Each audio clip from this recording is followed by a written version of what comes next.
Hi there, Andrew here. I love to be entertained, but I have no patience. So I give every new show I watch only one episode to hook me. Welcome to Debut Review. Today, I'll be watching the first episode of Lupin the Third, Part 5. Yeah, Lupin the Third is well, it's based on a comic, but the original series was in the 70s, and then it was dormant for a long time. There were some movies and specials and OAVs and stuff. And it's seen somewhat of a resurgence in the last 5-some-odd years. There was a Fujiko show. There was another Lupin show. I haven't seen either of them. I heard they were good. Lupin's good. I like Lupin. I've seen a lot of the original run from back in the 70s. It's a lot of fun. Lupin is kind of your archetypal gentleman thief, kind of roguish Han Solo type of dude. He steals stuff. He's got a diverse crew of people who help him. He's got a gun guy, a sword guy, and the requisite femme fatale girl, and of course he has his own Captain Ahab, so to speak. Zenigata,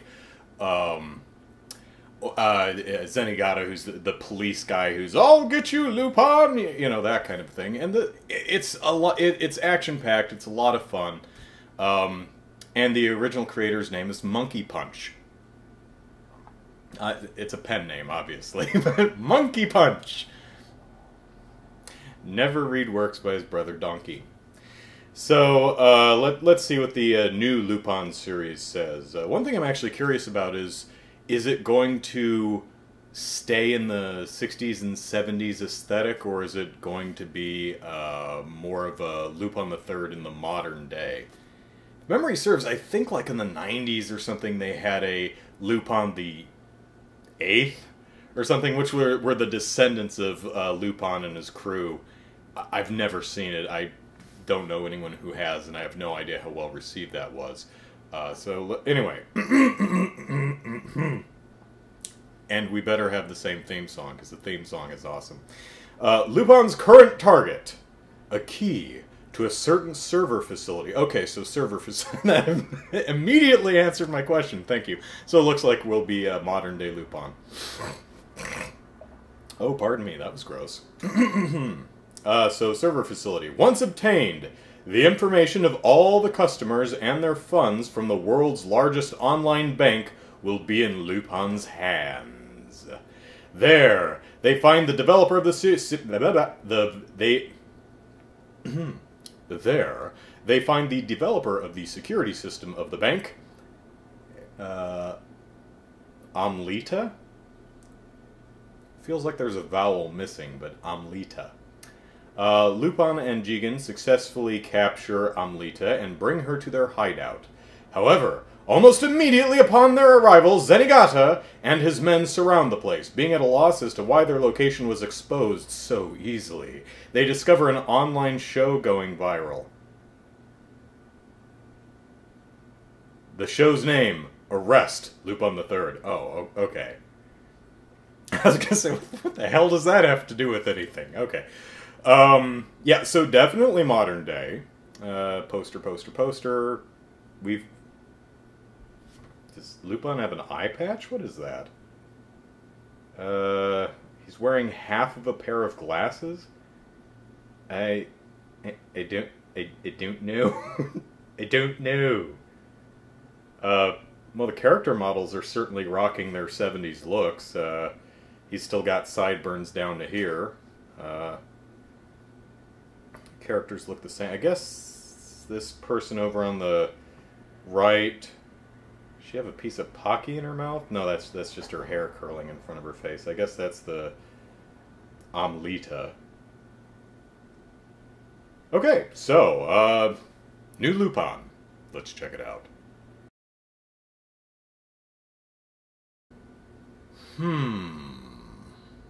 Well, the theme song's there. It's a slower tempo jazz cover. but it's there. And it resolves into a rendition that's pretty close to the original theme. I like the original better, but it's fine, it's fine, it's fine. This is actually really interesting. At least what I saw of the original run of the series back in the 70s, they were episodic. Each episode was a self-contained story. This looks like it's going to be a serialized story, so one overarching narrative throughout the entire season. I mean, I suppose it's possible that this first episode that I watched is the first part of a 2, maybe 3-parter, and once that's done, then it'll be individual stories.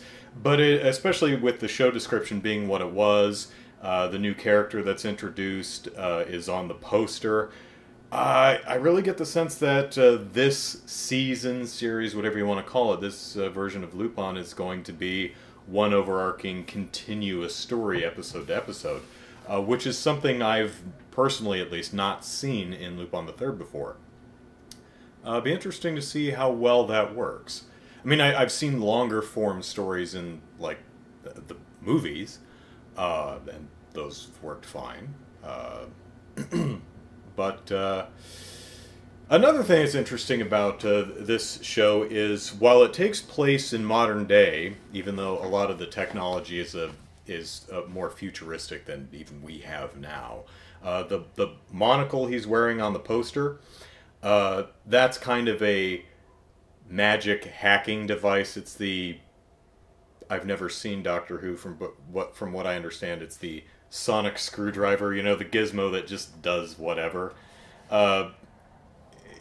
He wears this monocle, and it can instantly override security systems and do all this stuff, and that's not as interesting to me, you know? When you have the magic device that just opens every door for you.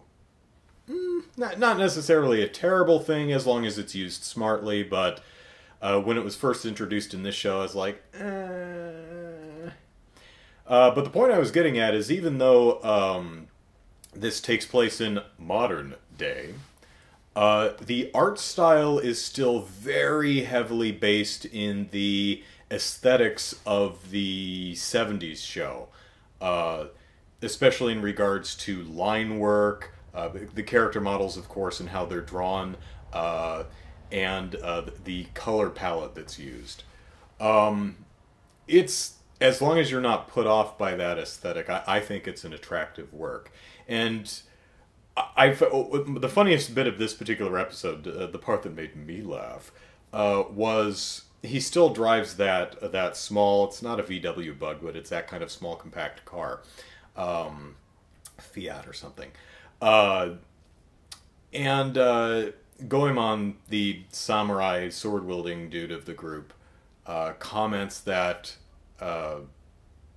gas-powered cars are the past, and Lupin whines that it's more manly gasoline, har, rar. And he says and Goemon says it's an anachronism, and Lupin fires back, it's like, yeah, so says the samurai. I thought that was funny. And I think it does a nice wink and a nod to the audience in that, yeah, we know that the aesthetic is anachronistic, especially in the way it contrasts to the trappings of modern day technology, especially as far as things like the internet and social media goes. But it works. There's also an interesting scene, something that this show is doing that you see in a lot of shows, especially shows that have some sort of caper in it. And in this first episode, they break into an area that holds the servers for a bank. So they're going to steal that stuff so that they can get the money off of them, even though it's digital. It's just as good as the real thing. Yay, cryptocurrency. But what they end up doing is stealing basically the systems administrator, the gal on the mid right of the poster. Her head's peeking out and has like hair curling into her face. And they use her to basically hack the whole system instead and drain all the money from the people who are peddling drugs on the dark web and into their own bank accounts. So while Lupin and Jigen are infiltrating the bank or base or whatever you want to call this thing, he's explaining the plan to Jigen as they go and answering really standard, basic, I'm the audience, I have a question type of questions while they're doing the job. And if you're a nitpicky pain in the butt, like me, you might say, did you guys, like, not go over this stuff before you went to rob the place? It's always kind of weird in movies where they explain the plan when they get there. Like, okay, we've just traveled across the universe through hypersleep, and now we're at the alien planet, so let's talk about what we're doing here and what the plan is. It's like, really? You didn't think to go over this beforehand? I hope no one has any reservations. If you were to ask me, Andrew, what is the best television show of all time? I would probably answer Mission Impossible. I love that show. Wonderful, wonderful show.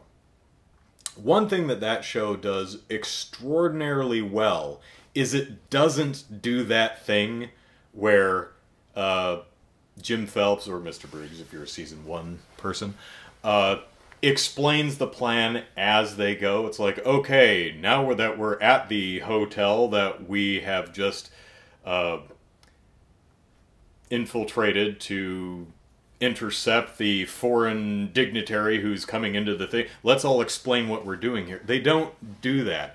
There's a scene at the beginning of pretty much every standard Mission Impossible show where they give you kind of the broad outline of what they're doing, and you as the viewer figure out what the plan is by watching them do it. And when you see things that they alluded to or specifically mentioned at the beginning, you're like, oh, that's what that was for. It is damn brilliant, but I'm not reviewing Mission Impossible here. I'm reviewing the first episode of Lupin the Third Part 5, I think is what they ended up calling it. Is that what it is? Lupin the Third Part 5. At least that's how it's listed on Crunchyroll. Will I watch the second episode? Yeah, probably. As of this recording, it's not available, so I'll try to remember to watch it later. But